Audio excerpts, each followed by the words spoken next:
Hello everyone, আজকের এই ভিডিওতে আমি আপনাদেরকে দেখাবো যে কিভাবে আপনারা ডিফারেন্ট প্রোডাক্ট পেজ আপনারা আমাদের স্টোরে অ্যাড করতে পারেন ইন শপিফাই। ঠিক আছে, তো শপিফাইয়ের মধ্যে এই জিনিসটা আজকে আমরা দেখবো এবং শিখবো। সো আমরা এই টেমপ্লেট আমরা পছন্দ করছি না, কিন্তু শপিফাই আমি যে থিমটা ইউজ করতেছি এটা হচ্ছে এলা থিম।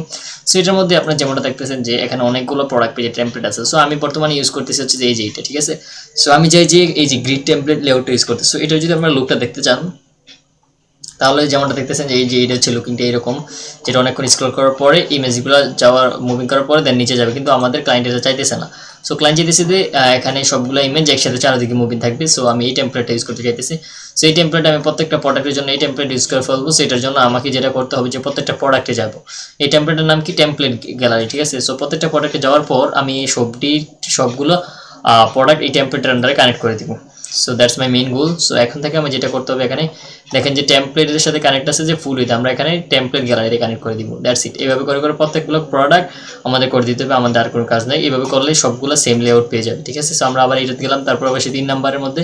সো 3 নাম্বার আবার আমরা কি এটার নাম হচ্ছে টেমপ্লেটের নাম হচ্ছে টেমপ্লেট গ্যালারি। সো আমরা সেভ দিয়ে দিব। এইভাবে আমরা সবগুলো করতে হবে। সো গাইজ এইটাই হচ্ছে মূলত ব্যাপার। সবগুলো প্রোডাক্ট আমি সেমভাবে করে ফেলবো। আশা করি আপনারা বুঝতে পারছেন। সো গাইজ আপনারা যদি এই ভিডিওটা ভালো লাগে থাকে তাহলে অবশ্যই চ্যানেলটাকে সাবস্ক্রাইব করে দেবেন এবং ইন ফিউচারে কি টাইপের ভিডিও চান অবশ্যই কমেন্ট করে জানাবেন। So thank you so much for this video.